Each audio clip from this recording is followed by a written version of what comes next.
Assalamualaikum. Today our topic is acute pericarditis, in which we will study about acute pericarditis, etiology, classification, investigation, and treatment. As we discussed already about pericarditis, what is pericarditis, and why pericarditis can occur. So in this, we will just discuss about acute pericarditis investigation. First, we will discuss about the normal physiology of pericardium, which is inflammation caused by pericarditis. So, pericardium is a double-layered sac which surrounds heart and origin of great vessels.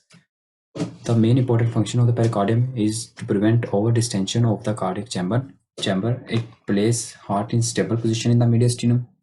Mediastinum is a place where there is a heart and all the great vessels placed in this region, and this whole cavity, thoracic cavity, and pleural cavity are surrounding this. It places a heart in stable position in mediastinum. It prevent bending of the great vessels. To some extent, it prevent and resist the entry of the neighbor infection to the heart. It provide frictionless movement to the heart, provide lubrication. So these all are the function of the pericardium, which is normal. And the pericardium consists of two layers, and one is visceral, another is parietal. Visceral is attached to the epicardium, which is the outermost layer of the heart, and parietal is the outer layer. And the fluid between these two layers is normal around 30 to 50 ml fluid. If more than this, then it causes serious problems for the heart. So we will discuss about the fusion, inflammation, and constriction of the pericardium, inflammation which causes pericarditis, and clinical classification of pericarditis, which is three classifications: acute, chronic, and subacute. If the pericarditis is less than 3 weeks, that is chronic, and if it's more than 6 months, that is chronic. If it's between 6 weeks and 6 months, that is subacute pericarditis. Now we will discuss about the etiological pericarditis. This is very important. Three type of etiological pericarditis. One is infective, other is immunological or the immune disorders, and third is the non-infective and non-immune. And mostly 80 to 90% of cases of the pericarditis is idiopathic. Idiopathic means there is no known cause for the pericarditis. So we will discuss the first, infective. Infective in there is include virus, bacteria, and fungus. And virus, there is a most important virus is the Kozak group A and B. Most important is Kozak virus group B, and Epstein-Barr virus, HIV, adenovirus. And the second, there is a bacteria. Bacteria, in most important, is a pyogenic bacteria. Pyogenic bacteria, those bacteria which causes the pus formations. There pus formation, there is an inflammation. There is a dead, dying, and alive epithelial cells, white blood cells, and the bacteria. These are all causes of formation of pus. This pus accumulate in the pericarditis, and this causes inflammation. And and others include the staphylococcus, Neisseria, Legionella, and the pneumococcus, and the Borrelia burgdorferi. And tuberculosis bacillus, bacillus the causes the cases pericarditis. Cases pericarditis led to the constrictive pericarditis. And the fungus infection usually mostly occur in the immunocompromised patients. For example, histoplasma, mycosis, Candida albicans, and the tuberculosis. Second cause of the pericarditis is the immunological and the autoimmune disorders, in which there is a hypersensitivity reaction. For example, first there is a rheumatic fever. Rheumatic fever, we know that there is a immune-mediated reaction in the body which causes damage to different body organs. Second, there is a SLE, systemic lupus erythematosus. It is also immune-mediated, rheumatoid arthritis, scleroderma, and the ankylosing spondylitis. These are the immune-mediated. And some are the drug-induced pericarditis also, because some drugs stimulate the immune system, which causes the pericarditis. And after this, there is some drugs like HIPP, and these are the mnemonics to remember. These are the drugs like hydralazine and isoniazid, penicillins, procainamide, and the phenytoin. These are the drugs that causes the immune to stimulate the immune system or disturb the immune system, that causes again reactions against the body, which will almost attack the pericardium. Post-traumatic situations, post-cardiotomy, heart surgery, and the Dressel syndrome. We know that Dressel syndrome already discussed in the last lecture, but we will again discuss today that after myocardial infections, when the myocytes antigen release into the blood, our immune system make antibodies against these antigens. And when our immune system make antibodies against these antigens, they are cross-reactive with the pleura and the pericardium. When they cross-react, they also cause to the pleuritis or the pericardium, which is called the Dressel syndrome. This mostly occur in weeks to months, not in acute or in early days. So this is Dressel syndrome, which is mostly occurring take view from weeks to months. So next we will start from the Next, our topic is next part is non-infectious and non-immune, in which we will discuss about the acute myocardial infection. Acute myocardial infection mostly occur after, if occur after 24 hours. It develops pericarditis that is not immune mediated. It is acute myocardial associated early pericarditis. We know that myocardial infection cause pericarditis because myocardial infection, the damage area of the myocardium causes the inflammation, or if rupture, then causes the effusion of the blood into the pericardium. So it will cause that way. And second, there is a uremia. When we know that when there is severe renal failure, that causes the increase nitrogenous waste in the blood, and that irritate the pericardium, which causes the pericarditis. So, and another cause, which is non-infected, non-mediated, is neoplasia. Neoplasia can also produce pericarditis. Mesothelioma, primary malignancy, pericardium. Most common is bronchogenic carcinoma of lungs, which infiltrates the pericardium, breast cancer, and lymphoma, leukemia. If you find triglycerides in pericardium, that is due to the thoracic duct obstructions. That is indication. If you find triglycerides in pericardium, that is due to the thoracic duct obstruction, because thoracic duct take triglycerides absorbed from the GIT, take to systemic circulation, and due to lung or the bronchus cancer, it obstructs the duct and causes the triglyceride in pericardium. And the last is trauma, lung injury, post-radiation pericardium, and the blood accumulation, which is in the pericardium. So these are all the etiological classification of the acute pericarditis. Now we will discover the diagnostic features. There's a four main diagnostic features. One is the chest pain and pericardial rub, ECG, and the pericardial effusion. These are the four main diagnostic features of the acute pericarditis. Firstly, we will discuss about the chest pain.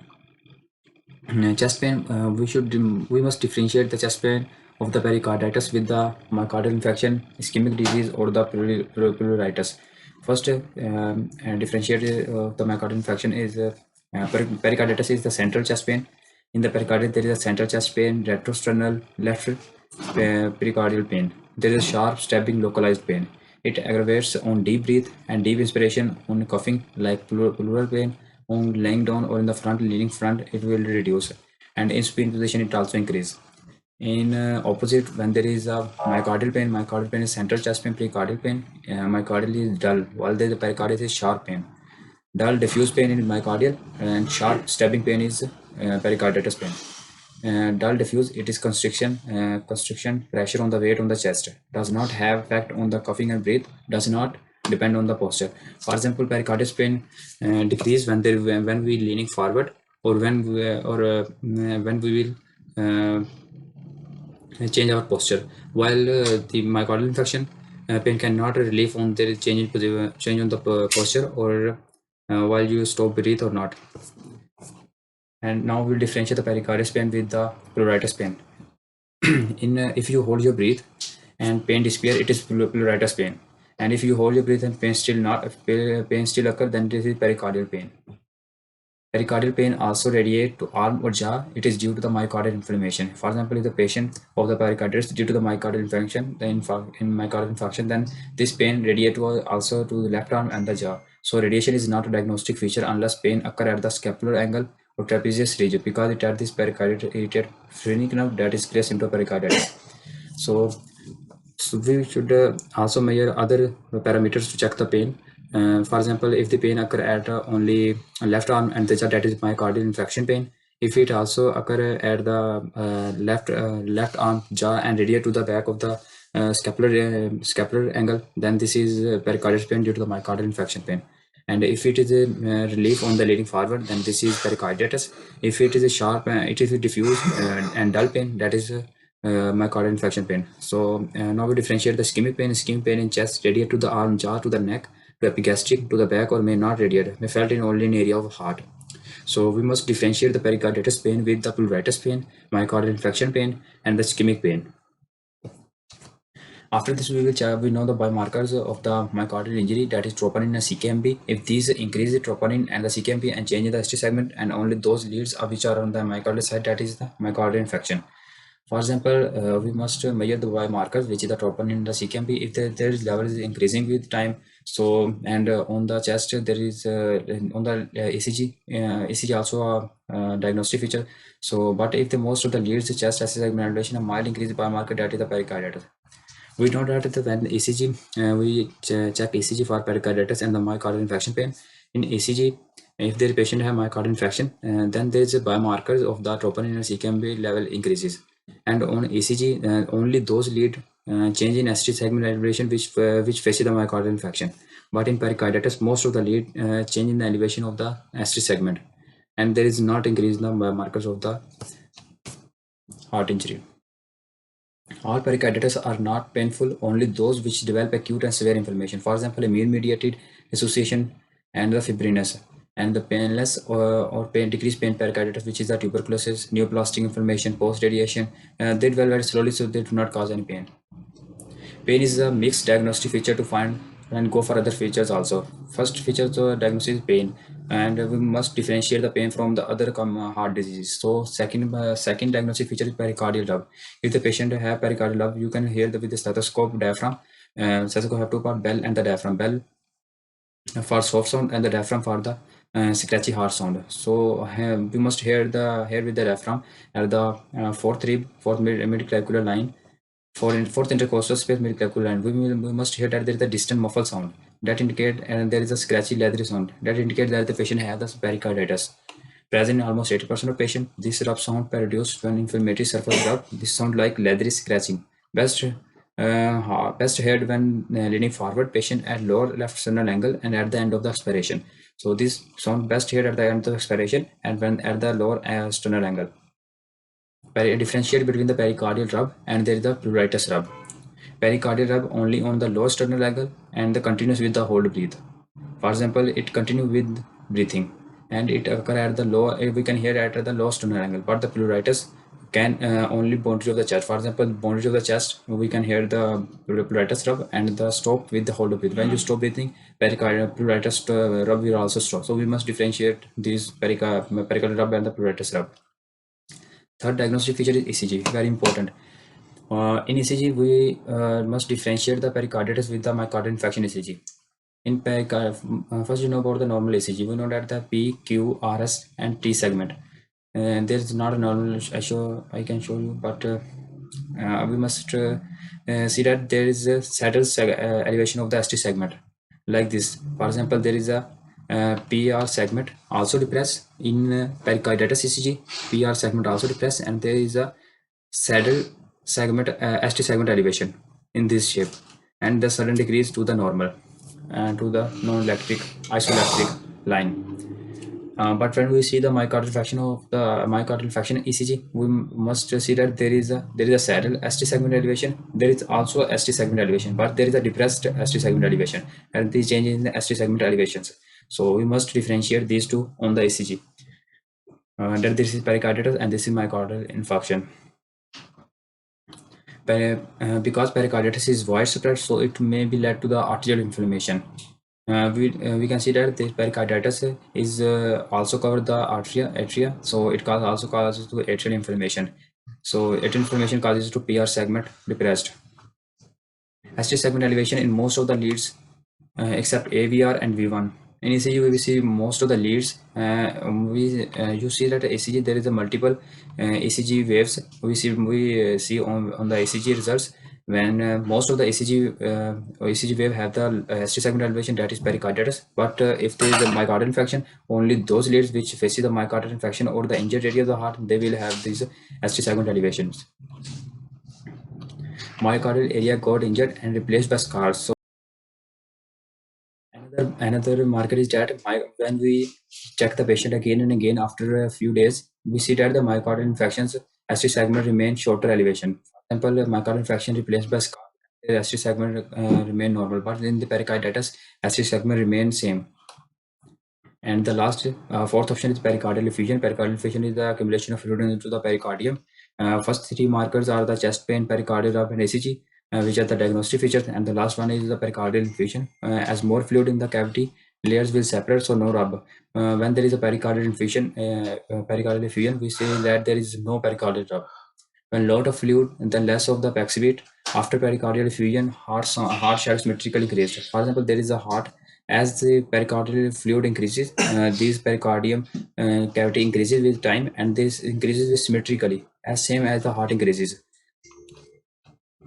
Pericardium can hold up to 2 liters of fluid without compromise of heart function significantly. Only if it is occurs slowly.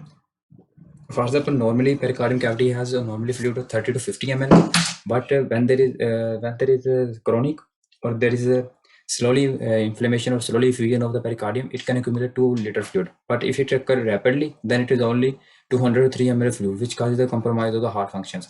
When pericardial effusion compromises the heart function in such a way that the heart cannot contract and relax properly, that causes a situation which is called tamponade. Tamponade is a severe medical emergency situation. In tamponade, we must know about three biomarkers, three markers to identify there is a cardiac tamponade. First, there is a increased JVP, decreases systemic blood pressure, and third is a distant muffled heart sounds. Indication of the cardiac pericarditis tamponade. These are the increased JVP, increased jugular venous pressure, decreased systemic blood pressure. The third is distant muffled heart sound. Increased JVP is due to that because as the fluid accumulated in the pericarditis, in the heart chamber not properly relaxed, so the pressure increase in the pulmonary capillaries. This led to the increased pressure into the right atrium and right left ventricles, and so the pressure increased to the jugular venous pressure. So right atrium cannot receive the blood from the jugular venous veins, so that causes increased jugular venous pressures. So in the same way, when there is systemic blood ventricle cannot contract properly, so blood accumulate in the left ventricles and it cannot pull to the aorta and other body systemic vessels that causes decreased systemic blood vessels. And the third is the distant muffled heart sound. The distance increase between the pericardium and the heart, so there is a muffled sound we can hear on the stethoscope. Due to increased pericardium, right lung managed to normal, but left lung lower lobe compressed to produce. When there is due to pericardial effusion, there is increased space of the pericardium that causes the compress of the left lung. Because we see that there is a left ventricle on the left lungs, and the right lung is normal because heart mostly enlarged to the left side. So lower lobe of the left lung compress, and that causes the bronchial sounds. We can hear on the lower scapular angle on the back side that there is a sound of the bronchial sound and increased vocal fermenters. When we ask the patient to say some words like 33 and 93, and we put the stethoscope or we can put the fingers on his lungs, we can hear the sound, and that is called Award sounds. Other than these chest pain, ECG changes, and pericardial effusions and pericardial ruptures, patient having also other symptoms like fever, nausea, fatigability, pain. And the last option is first we discuss about the etiological classification, then diagnostic features, and now the investigation. In investigation, we check how we can treatment with the patient, or we can instrument diagnosis. For example, investigation, first there is the echocardiography. We do echocardiography of the patient, in which we will check there is a patient, because echocardiography found on the backside of the patient. So we will check there is a posterior pericardium, first outside fluid. If we check there is the echocardial space in which there is a fluid to the posterior sides, and we can see that there is acute pericarditis. As the fluid increases, so it moves to the anterior side. As if you find fluid in the anterior wall behind the sternum, so it's mean that there is a relatively large effusion. So if it is starting on the backside fluid, then it is starting of the pericardial effusion. But if it is also moved to on the anterior side, then it is because there is a large pericardial effusion. So echocardiography is performed on the bedside. It is a sensitive, specific, and simple test, and it is a non-invasive test. Important to use this to suspect the pericardial effusion.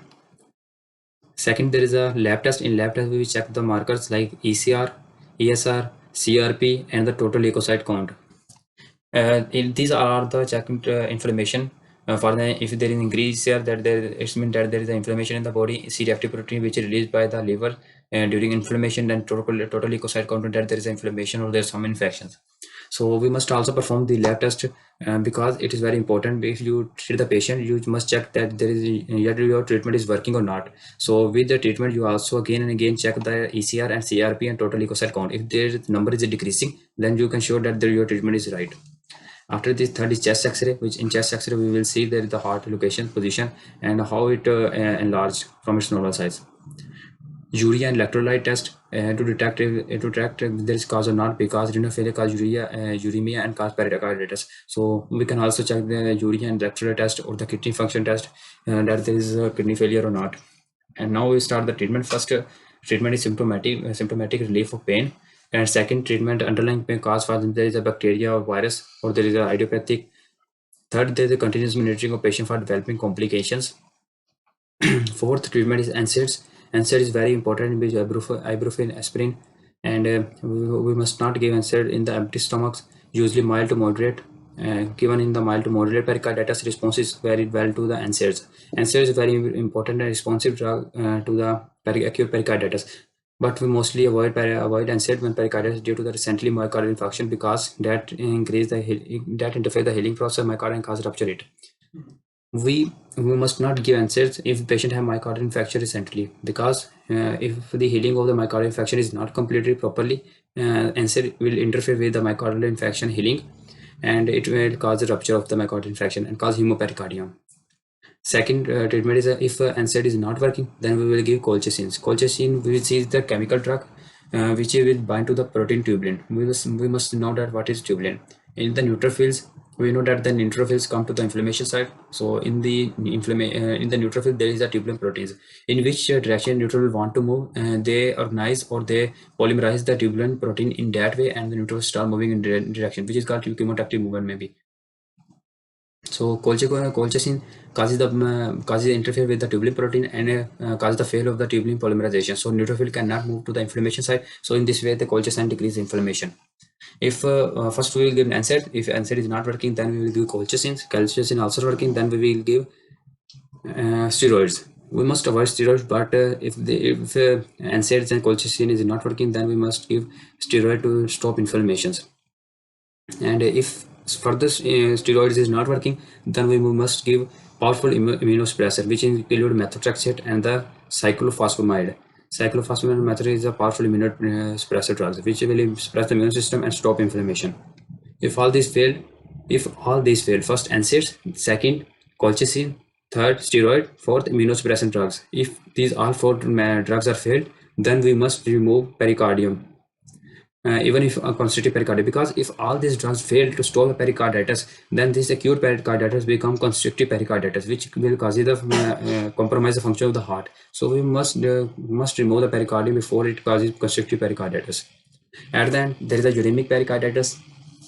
If there is a uremic pericarditis, then we must early do dialysis, because in dialysis we will remove the nitrogenous waste and the toxic waste from the blood. So these toxic waste will causes the irritate the pericarditis again and again, that causes recurrent pericarditis. So treatment for the uremic pericarditis is dialysis. Early remove the nitrogen waste from the blood. So this is complete of the acute pericarditis topic, in which we discuss about the acute pericarditis, their etiological classifications, their diagnostic feature, which is the four: chest pain, ECG, pericardial rub, and the pericardial effusion. We must differentiate the pain of the pericarditis with the pleuritis, with the myocardial infarction with the ischemic pain. So this will be helpful to identify the pericarditis. Once you identify or diagnose the pericarditis or any disease, the treatment will be very easy. So, today our topic is complete. Please do try this.